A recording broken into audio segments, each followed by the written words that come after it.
Let's get started painting some bright and beautiful sunflowers. I'm Karen, a certified Bob Ross floral instructor. Check the description for the paint colors you'll need.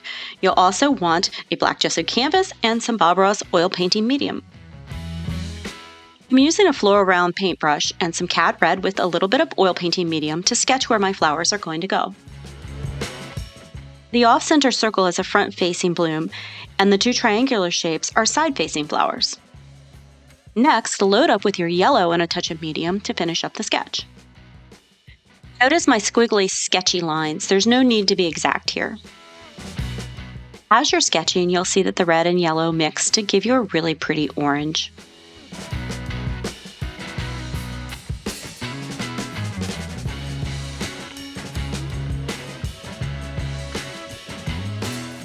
Next step is to sketch in the stems. For this, I'm using Ultramarine Blue with just a touch of medium. One thing I did before I even started this painting was to make myself a little sketch, and I put on there where my flowers, my leaves, and my stems were going to go to make myself a little roadmap. And you might want to do the same. It really helps you know where to put things when you get to painting. I'm adding just a little touch of Sap Green to my Ultramarine Blue, and I'll be sketching in all of those sunflower leaves. Again, I'm not being exact, just very sketchy lines to indicate where my leaves need to go.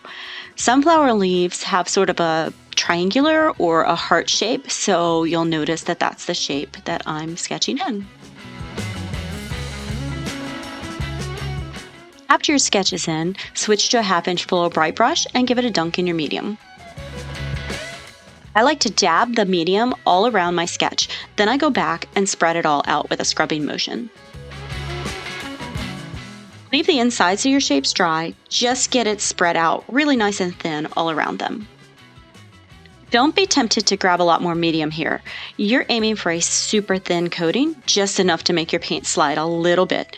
Too much and it'll slide right off, and you'll really be making your life difficult later.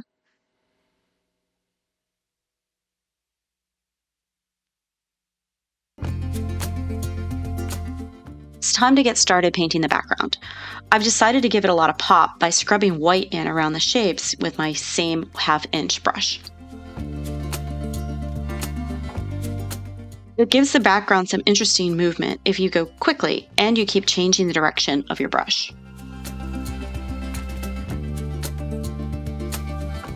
You might notice that I'm not trying to coat things evenly, or even trying to be super careful with the way that I'm cutting it around the shapes.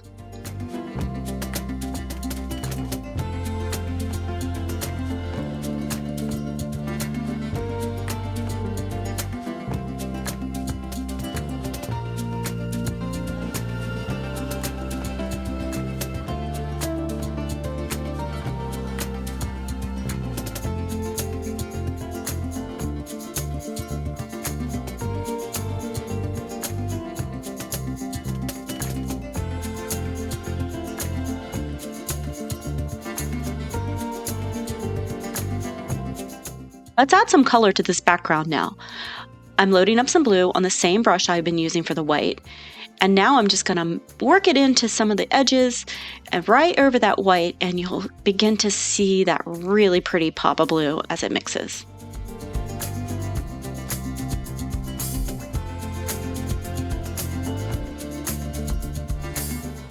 I'm even adding a little bit more white in places to mix with that blue and just bump up that drama.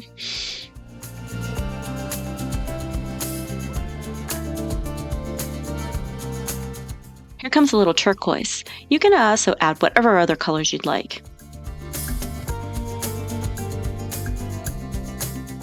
Oh, that's really pretty.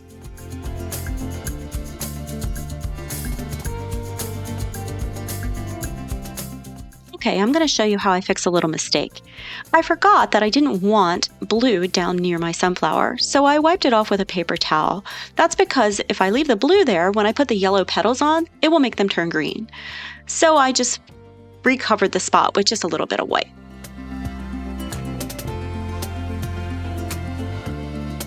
Let's get some of that blue out of the brush with a paper towel so I can load up some yellow.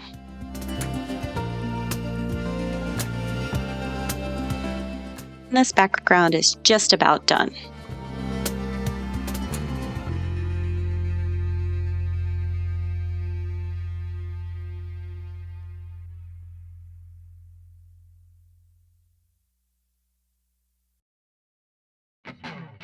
All that's left is using the 1-inch landscape brush to use little crisscross motion and little strokes to sort of blend out the brush strokes in your background and giving it a really nice, soft appearance.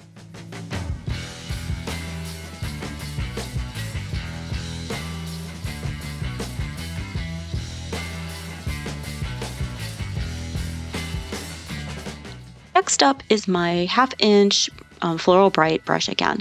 I'm loading it up here with a little touch of medium, some Ultramarine Blue, and just the teeniest little bit of Sap Green. Then that mixture will be used to apply an underpainting to each of your leaves.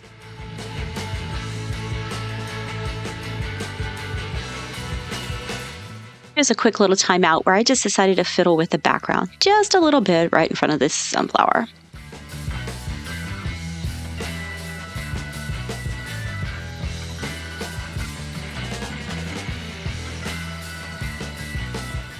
And now back to getting those underpaintings on. I scrubbed this in a nice thin layer. I don't want it very thick because paint will be going on top of this, and we want the paint that goes on later to be able to stick. If your underpainting layer is too thick or too soupy, the next layer will have a hard time adhering. I really am just scrubbing these underpaintings in kind of randomly, making sure that I overlap the background just a little bit. I'm not being real delicate or trying to really paint the leaves in. I'm just putting just a blob of color that's going to get covered with the later highlights. I'm adding more green to my mixture and less medium this time so that I can begin to sculpt the actual shape of the leaves. So you see me starting at like the corner of the diamond shape and bringing it down around the bottom of the leaf near where the stem is. Then using a lot of pressure to almost flick the edges of the leaf in, being sure to overlap the background and lift my brush, lifting the pressure off as I get into the center. That leaves the dark blue area in the middle as a shadow. You'll have a few times of watching this to kind of get the hang of it. I like to start at near the bottom or a leaf that's not really the focal point because you tend to get better as you move around your canvas, so save the most prominent leaves for last when you'll be most practiced. I really loved this leaf, how by pulling my sculpted bit of green up over that white edge, it made the leaf look transparent. It actually works to your advantage in painting these florals to have some of your background mix with the colors that you're using. Since you're using the same brushstrokes many times, it gives you the opportunity to make adjustments, get into a rhythm, and get lots of practice in.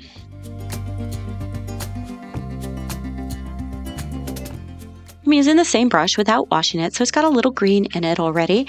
And I mixed in some yellow and just a little dab of turquoise to start putting the highlights on my leaves. It looks so cool. This is actually one of my favorite parts of the painting. This paint is dry without adding any medium to it, and that's because it's the final layer of the leaf, the highlight layer. Notice I'm just putting a little pressure on the edge and then lifting off really quickly, just so I catch the edge of the leaf with some light.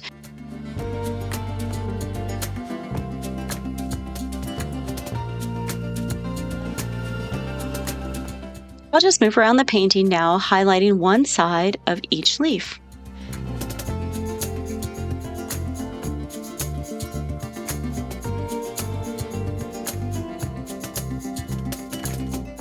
For the highlight on the other side of the leaf, I'll be using a mixture of a little bit of mauve, which is kind of a violet-y purple color, and a little bit of turquoise, and going on the opposite side from where I just put that yellow color.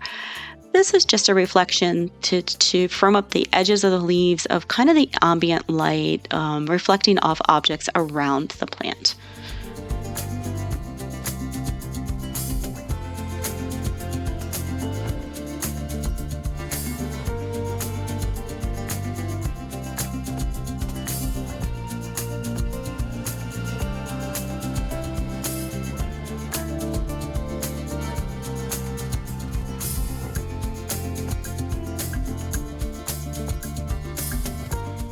With the leaves done, it's time to begin painting some of the flowers. I put that other brush aside and picked up my floral round again. I'm mixing up a little touch of my Cad Red and a little dark Sienna into my Cad Yellow. This is going to give me a little bit of a darker yellow to start putting in those petals on the side flowers.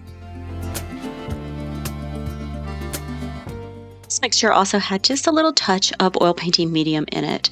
I'm using a firm stroke with a lot of pressure where I place the brush and then give it a nice pull and lift as I go toward the center of the bloom, lifting off so that the petal looks like it's kind of tucked in there.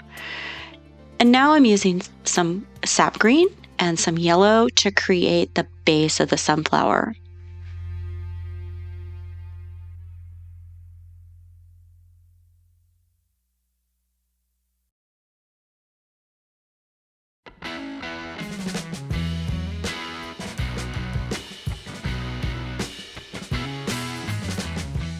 I love how the Cad Red that's already on the canvas mixes with this sap green here to create some dimension and a little bit of additional color in the stem end of the sunflower.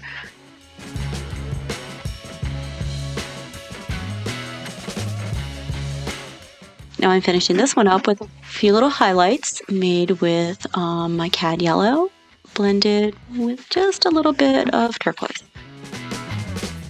And a few little baby petals going in just to finish it off.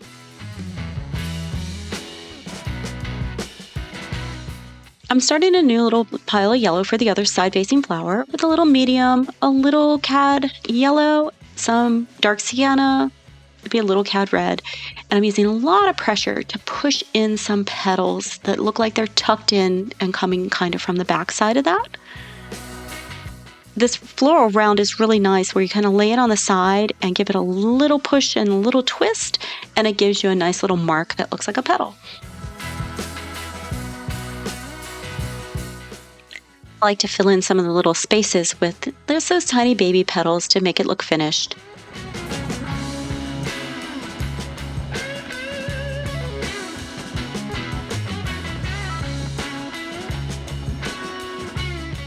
Now to repeat the process of painting the base of that sunflower using the little circles in a line across the top and then coming down on the stem end of the flower and into the stem.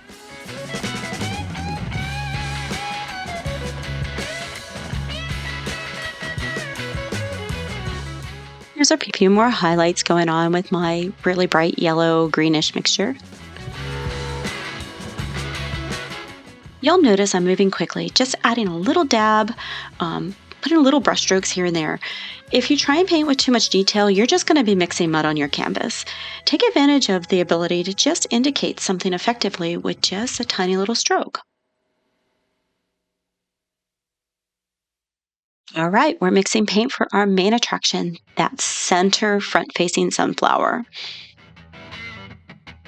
The first layer of petals will be going in with a mixture of well-mixed Cad Yellow, dark Sienna, and oil painting medium.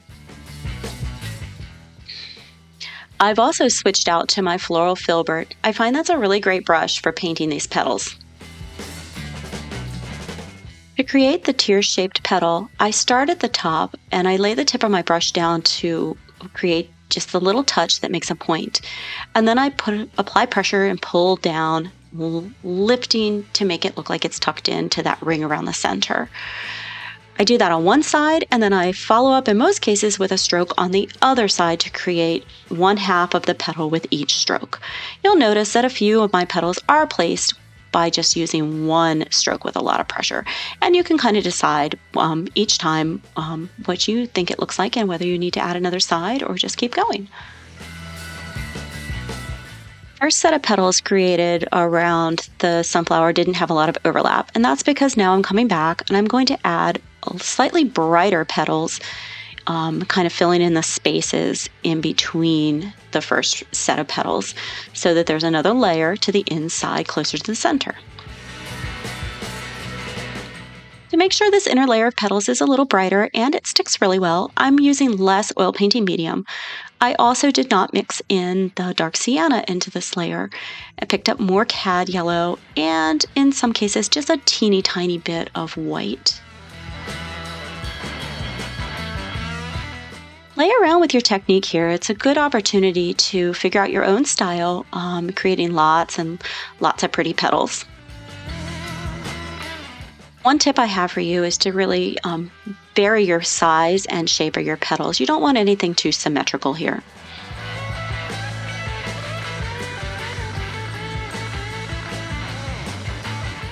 So all the petals are in. Don't add more paint to your brush. Just take the tip and gently pull down the base of each petal, lifting off as you get into the center of your flower to kind of make it trail off into the middle in preparation for doing the center. Now I'm adding with the side of my Filbert brush, just some little tiny little petals that look like they might be being viewed from the side, like they're turned a little bit. And I feel like this gives it just a nice finished look.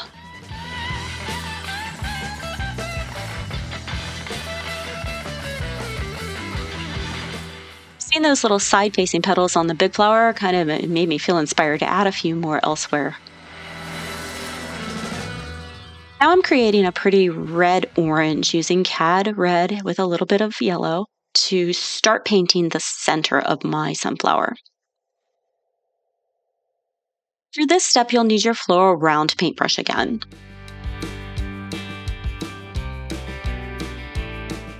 I'll be going all the way around the ring of the inside of the sunflower there, and it's sort of a row of dots that connects the petals and the center.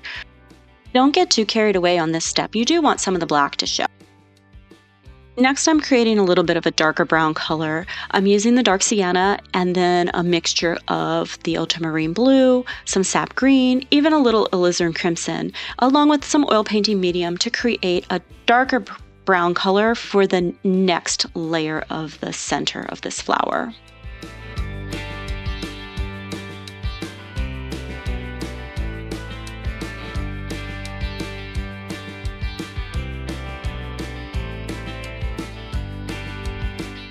So just continue by placing more dots directly to the inside of the ring of dots you've already created. Just make sure a few of the dots go into the orangey ones and then out into the black so that there's a transition between them. Now I'm adding some black to the color that I have and using that to go in between some of the dots I have and then create a new ring just to the inside of that. The effect you want is that of the inside of your flower gradually becoming darker toward the middle.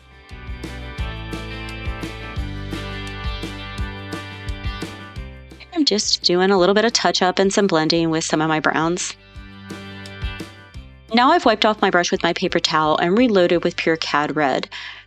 For this step, I'm creating a small circle of dots right in the center of my flower with a space in the center. And that last space, it will get some black dots in it. And just a few little taps to kind of blend things in.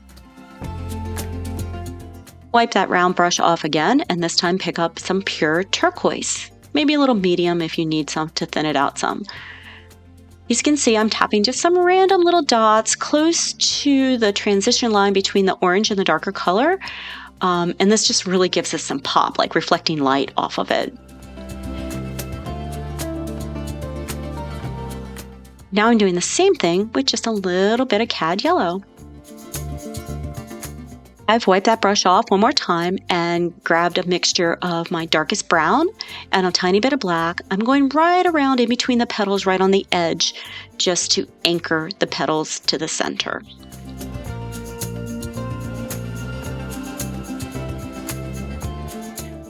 Fun little step I like to add. I'm using a lot of medium and mixing up some kind of soupy sap green with a little yellow in it and using that to create just some little squiggles. Maybe they're little grasses or some kind of little vine. I don't know, it just looks pretty. The brush I'm using for the squiggles is a little Bob Ross script liner brush. You can also check out my description of this painting below for links on how to purchase most of the items that I've used here today. I really hope you enjoyed painting this really bright and beautiful sunflower with me.